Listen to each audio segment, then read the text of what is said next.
This episode is brought to you by Progressive Insurance. Do you ever think about switching insurance companies to see if you could save some cash? Progressive makes it easy to see if you could save when you bundle your home and auto policies.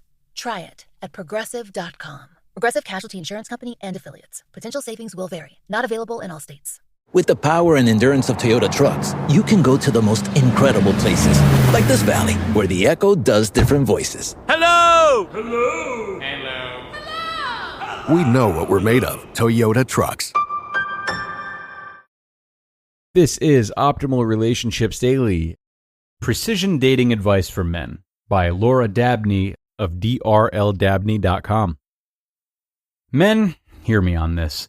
Quit cheating yourselves of a great relationship before you even get started. I've seen hundreds of men make the same mistakes, choosing the wrong women and staying with them for too long and through too much.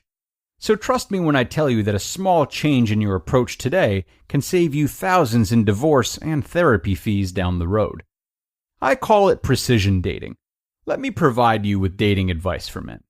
Precision dating comes down to making crucial and informed decisions at 3 points in your relationship. Skip any of these decisions and you may find yourself deep in the muck with a woman who drains you of your time, your energy, and your money.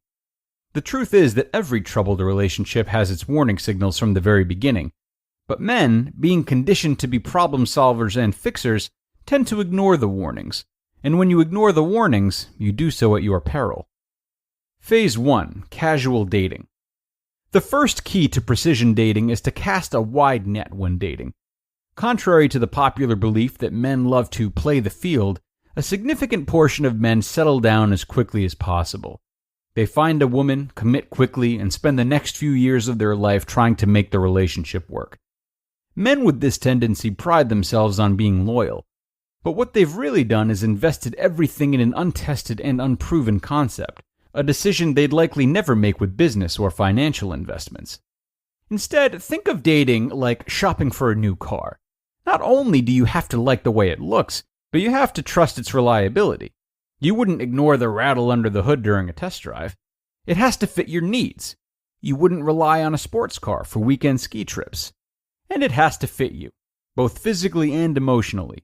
Tall men don't buy Ford Fiestas, and successful salesmen with large territories don't buy gas-guzzling Hummers, no matter how much they like the other features. Dating is about experience. While I am in no way comparing a woman to a purchase, the expectations you take with you while dating should be similar to the expectations you hold when selecting a new car. You are expected to test drive as many cars as you can. You are expected to do your research. You are expected to believe in every aspect of your decision before you sign the dotted line and drive away. Dating is about the experience, not the destination. Your objective isn't just to find a woman. It's to find a woman who meets your needs, who matches your goals, and builds your confidence. Finding her may require you to try new things and immerse yourself in new situations, but the result will be worth the effort. Phase 2. Committing. Your second and equally crucial decision comes at the point at which you're considering commitment. This is the point at which your critical judgment, your ability to make wise decisions based on the information available to you, will be tested, and for good reason. The men I work with often feel harangued for not being able to commit. The trouble as I see it, however, is not that they can't commit, it's that they're committing to the wrong women. They're ignoring their critical judgment. Let's go back to our analogy of car shopping. Say you looked for months to find just the right car. You love everything about it and it seems to have everything you want. Plus, it just makes you feel great when you're in it. This car is incredible. Just one problem. The guy selling it can't find the paperwork to prove he actually owns the car. Don't worry, he assures you. He owns it, free and clear.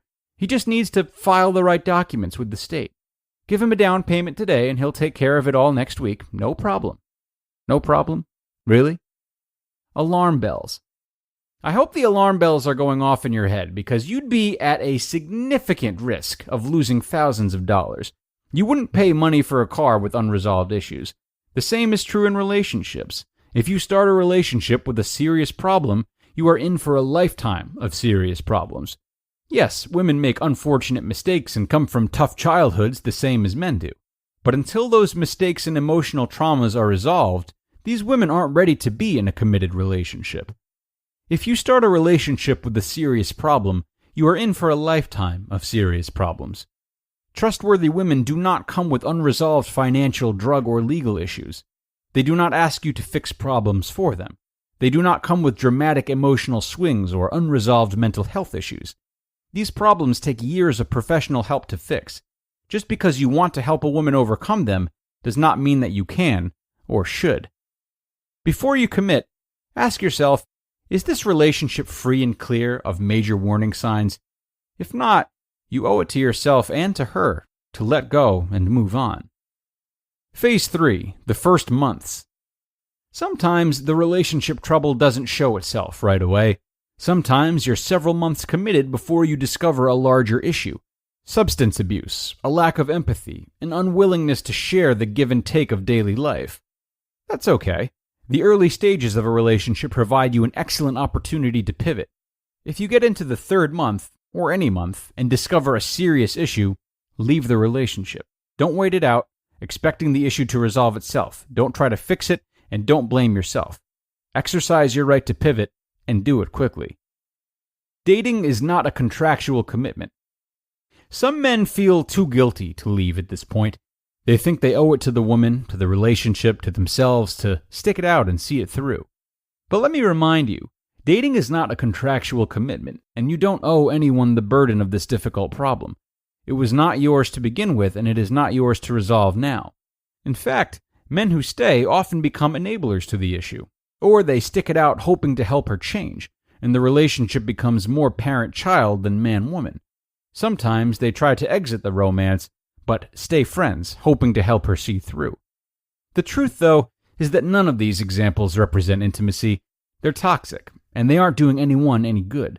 As sad as it may be, you must act to protect yourself and her from further harm, and go. Precision dating is about helping you move only the right relationships from casual to intimate. It requires you to trust your critical judgment, and it may require some difficult yet crucial decisions.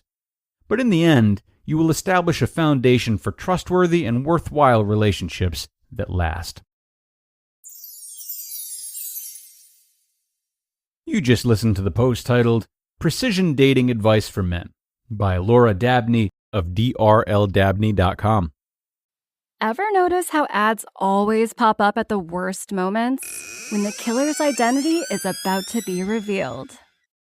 During that perfect meditation flow.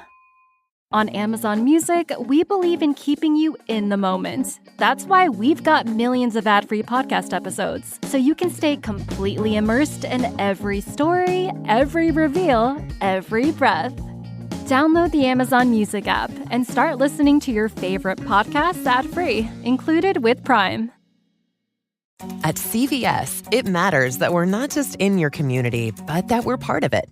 It matters that we're here for you when you need us, day or night.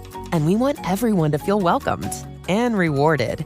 It matters that CVS is here to fill your prescriptions and here to fill your craving for a tasty and, healthy snack. At CVS, we're proud to serve your community because we believe where you get your medicine matters. So visit us at cvs.com or just come by our store. We can't wait to meet you. Store hours vary by location. And thank you to Dr. Laura for this read. I really enjoyed it a lot. There was so much precision here, as promised. But precision can be, when it comes to relationships, can be a little dicey, at least for me. Of course, it's of great value. But sometimes when we are so excited about precision and committed to delivering it, we start to draw lines that are a little too bold, when in reality there's a lot of gray area there that defies precision. So an example from today's work, again, for me, would be Dr. Laura's note about leaving immediately if a serious issue emerges after 3 months. So this is definitely not an idea that I want to fully discredit, as sometimes that choice would be extremely wise. But I at least would first consider how this person relates to the issue at hand. So mostly, is it something that they're actively working on and aware of? Are they aware of the problem? And have they been addressing it and making progress for a while already, even if they haven't yet overcome it? Major issues in one's life have a lot of different variables, So to me, it's really important to consider them so as to get a more well-rounded view of the problem at hand, especially if that problem could be grounds for a serious, even irreversible decision like leaving somebody. So just my 2 cents, everyone. Take them and consider them. Use them if you find them helpful. I trust your judgment either way. It's time to get out of here for today and put another ORD episode in the books. I hope you enjoyed this work and that you will share it with someone in need. And other than that, be sure to come on back tomorrow for another post where your optimal life awaits.